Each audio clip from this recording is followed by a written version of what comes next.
I want to talk to you today a little bit about predictable irrationality. And my interest in irrational behavior started many years ago in hospital. I was burned very badly. And if you spend a lot of time in hospital, you'll see a lot of types of irrationalities. And the one that particularly bothered me in the burn department was the process by which the nurses took the bandage off me. Now, you must have all taken a Band-Aid off at some point, and you must have wondered what's the right approach. Do you rip it off quickly, short duration but high intensity, or do you take your Band-Aid off slowly? You take a long time, but each second is not as painful. Which one of those is the right approach? The nurses in my department thought that the right approach was the ripping one. So they would grab hold, and they would rip, and they would grab hold, and they would rip. And because I had 70% of my body burned, it would take about an hour. And as you can imagine, I hated that moment of ripping with incredible intensity. And I would try to reason with them and say, why don't we try something else? Why don't we take it a little longer, maybe 2 hours instead of an hour, and have less of this intensity? And the nurses told me two things. They told me that they had the right model of the patient, that they knew what was the right thing to do to minimize my pain. And they also told me that the word patient doesn't mean to make suggestions or interfere or... This is not just in Hebrew, by the way, it's in every language I've had experience with so far. And you know, there wasn't much I could do, and they kept on doing what they were doing. And about 3 years later, when I left the hospital, I started studying at the university. And one of the most interesting lessons I learned was that there is an experimental method, that if you have a question, you can create a replica of this question in some abstract way, and you can try to examine this question and maybe learn something about the world. So that's what I did. I was still interested in this question of how do you take bandages of burn patients. So originally I didn't have much money, so I went to a hardware store and I bought a carpenter's vise, and I would bring people to the lab, and I would put their finger in it, and I would crunch it a little bit. And I would crunch it for long periods and short periods, and pain it went up and when it went down, and with breaks and without breaks, all kinds of versions of pain. And when I finished hurting people a little bit, I would ask them, so how painful was this? Or how painful was this? Or if you had to choose between the last two, which one would you choose? I kept on doing this for a while. And then, like all good academic projects, I got more funding. I moved to sounds, electrical shocks. I even had a pain suit that I could get people to feel much more pain. But at the end of this process, what I learned was that the nurses were wrong. Here were wonderful people with good intentions and plenty of experience, and nevertheless, they were getting things wrong predictably all the time. It turns out that because we don't encode duration in the way that we encode intensity, I would have had less pain if the duration would have been longer and the intensity was lower. It turns out it would have been better to start with my face, which was much more painful, and move toward my legs, giving me a trend of improvement over time that would have been also less painful. And it also turns out it would have been good to give me breaks in the middle to kind of recuperate from the pain. All of these would have been great things to do, and my nurses had no idea. And from that point on, I started thinking, are the nurses the only people in the world who get things wrong in this particular decision, or is it a more general case? And it turns out it's a more general case. There's a lot of mistakes we do. And I want to give you one example of one of these irrationalities, and I want to talk to you about cheating. And the reason I picked cheating is because it's interesting, but also it tells us something, I think, about the stock market situation we're in. So my interest in cheating started when Enron came on the scene, exploded all of a sudden, and I started thinking about what is happening here. Is it the case that there is kind of a few apples who are capable of doing these things, or are we talking a more endemic situation that many people are actually capable of behaving this way? So, like we usually do, I decided to do a simple experiment, and here's how it went. If you were in the experiment, I would pass you a sheet of paper with 20 simple math problems that everybody could solve, but I wouldn't give you enough time. When the 5 minutes were over, I would say, pass me the sheets of paper, and I'll pay you $1 per question. People did this. I would pay people $4 for their task. On average, people would solve 4 problems. Other people I would tempt to cheat. I would pass the sheet of paper. When the 5 minutes are over, I would say, please shred the piece of paper, put the little pieces in your pocket or in your backpack, and tell me how many questions you got correctly. People now solve 7 questions on average. Now, it wasn't as if there was a few bad apples, a few people who cheated a lot. Instead, what we saw is a lot of people who cheat a little bit. Now, in the economic theory, cheating is a very simple cost-benefit analysis. You say, what's the probability of being caught?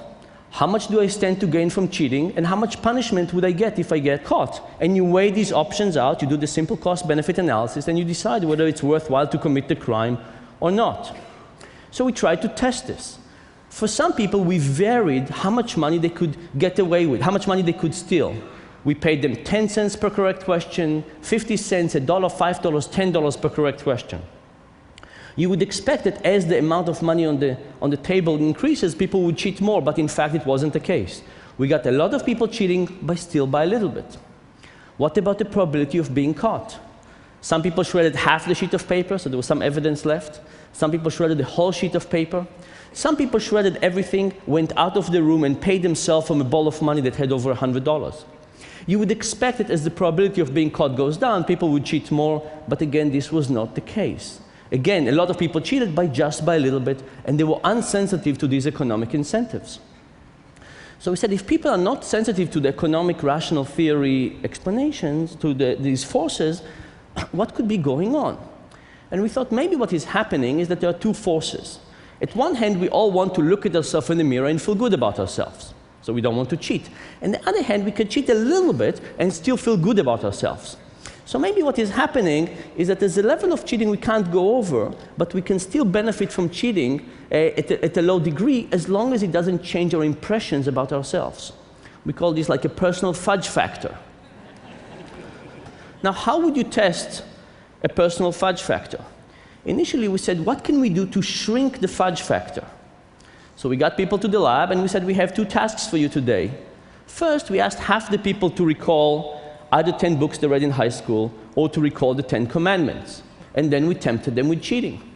Turns out the people who tried to recall the 10 commandments, and in our sample nobody could recall the 10 commandments, but those people who tried to recall the 10 commandments, given the opportunity to cheat, did not cheat at all. It wasn't that the more religious people, the people who remembered more of the commandment, cheated less, and the less religious people, the people who couldn't remember almost any commandment, cheated more. The moment people thought about trying to recall the 10 commandments, they stopped cheating. In fact, even when we give self-declared atheists the task of swearing on the Bible and we give them a chance to cheat, they don't cheat at all.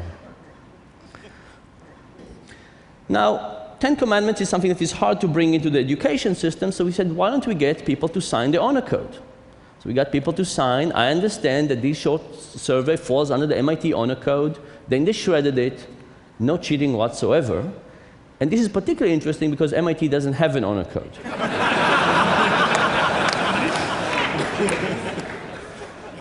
So all this was about decreasing the fudge factor.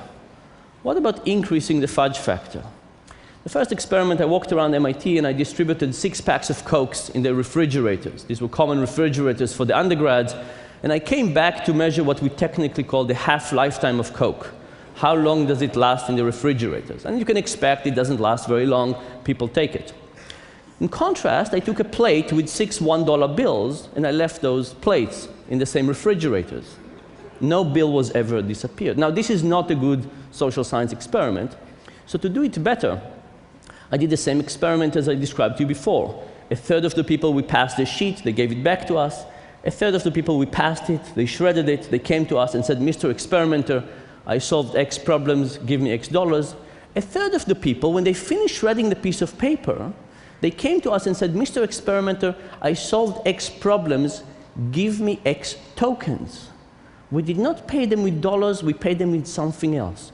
And then they took this something else, they walked 12 feet to the side and exchanged it for dollars. Think about the following intuition. How bad would you feel about taking a pencil from work home compared to how bad would you feel about taking 10 cents from a petty cash box? These things feel very differently. Would being a step removed from cash for a few seconds by being paid by a token make a difference? Our subjects double their cheating. I'll tell you what I think about this in the stock market in a minute. But this did not solve the big problem I had with Enron yet, because in Enron there's also a social element. People see each other behaving. In fact, every day when we open the news, we see examples of people cheating. What does this causes us? So we did another experiment. We got a big group of students to be in the experiment, and we prepaid them. So everybody got an envelope with all the money for the experiment, and we told them that at the end, we asked them to pay us back the money they didn't make. Okay? The same thing happens when we give people the opportunity to cheat. They cheat just by a little bit, all the same. But in this experiment, we also hired an acting student. This acting student stood up after 30 seconds and said, "I solved everything. What do I do now?" And the experimenter said, "If you finished everything, go home. That's it. The task is finished." So now we had a student, an acting student, that was a part of the group. Nobody knew it was an actor. And they clearly cheated in a very, very serious way. What would happen to the other people in the group? Will they cheat more or will they cheat less? Here is what happens. It turns out it depends on what kind of sweatshirt they're wearing. Here's the thing. We ran this at Carnegie Mellon in Pittsburgh. And at Pittsburgh, there are two big universities, Carnegie Mellon and University of Pittsburgh. All of the subjects sitting in the experiment were Carnegie Mellon students. When the actor was getting up, was a Carnegie Mellon student.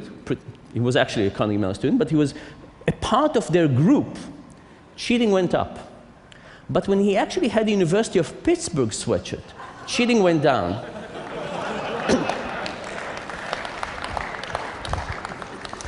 Now, this is important because remember, when the moment the student stood up, it made it clear to everybody that they could get away with cheating. Because the experimenter said, "You finished everything, go home," and they worked with the money. So it wasn't so much about the probability of being caught again, it was about the norms for cheating. If somebody from our in-group cheats, and we see them cheating, we feel it's more appropriate as a group to behave this way. But if it's somebody from another group, these terrible people, I mean, not terrible in this, but somebody we don't want to associate ourselves with, from another university, another group, all of a sudden people's awareness of honesty goes up, a little bit like the Ten Commandment experiment, and people cheat even less. So what have we learned from this about cheating? We've learned that a lot of people can cheat. They cheat just by a little bit. When we remind people about their morality, they cheat less. When we get bigger distance from cheating, from the object of money, for example, people cheat more. And when we see things of cheating around us, particularly if it's a part of our in-group, cheating goes up. Now, if we think about this in terms of the stock market, think about what happens. What happens in a situation when you create something where you pay people a lot of money to see reality in a slightly distorted way? Would they not be able to see it this way? Of course they would. What happens when you do other things, like you remove things from money? You call them stock or stock option, derivatives, mortgage-backed securities. Could it be that with those more distant things, it's not a token for 1 second, it's something that is many steps removed from money for much longer time? Could it be that people would cheat even more? And what happened to the social environment when people see other people behave around them? I think all of those forces worked in a very bad way in the stock market. More generally, I want to tell you something about behavioral economics. We have many intuitions in our life, and the point is that many of these intuitions are wrong. The question is, are we going to test those intuitions? We can think about how we're going to test this intuition in our private life, in our business life, and most particularly when it goes to policy, when we think about things like No Child Left Behind, when you create new stock markets, when you create other policies, taxation, healthcare, and so on. And the difficulty of testing our intuition was the big lesson I learned when I went back to the nurses to talk to them. So I went back to talk to them and tell them what I found out about removing bandages. And I learned two interesting things. One was that my favorite nurse, Etty, told me that I did not take her pain into consideration. She said, of course, it was very painful for you, but think about me as a nurse. Removing the bandages of somebody I liked and had to do it repeatedly over a long period of time, creating so much torture, was not something that was good for me too. And she said maybe part of the reason was that it was difficult for her. But it was actually more interesting than that, because she said, I did not think that your intuition was right. I thought my intuition was correct. So if you think about all of your intuitions, think about it's very hard to believe that your intuition is wrong. And she said, given the fact that I thought my intuition was right, she thought her intuition was right, it was very difficult for her to accept doing a difficult experiment to try and check whether she was wrong. But the fact this is the situation we're all in all the time. We have very strong intuitions about all kinds of things. Our own ability, how the economy works, how we should pay school teachers. But unless we start testing those intuitions, we're not going to do better. And just think about how better my life would have been if these nurses would have been willing to check their intuition, and how everything would have been better. We would just start doing more systematic experimentation of our intuitions. Thank you very much.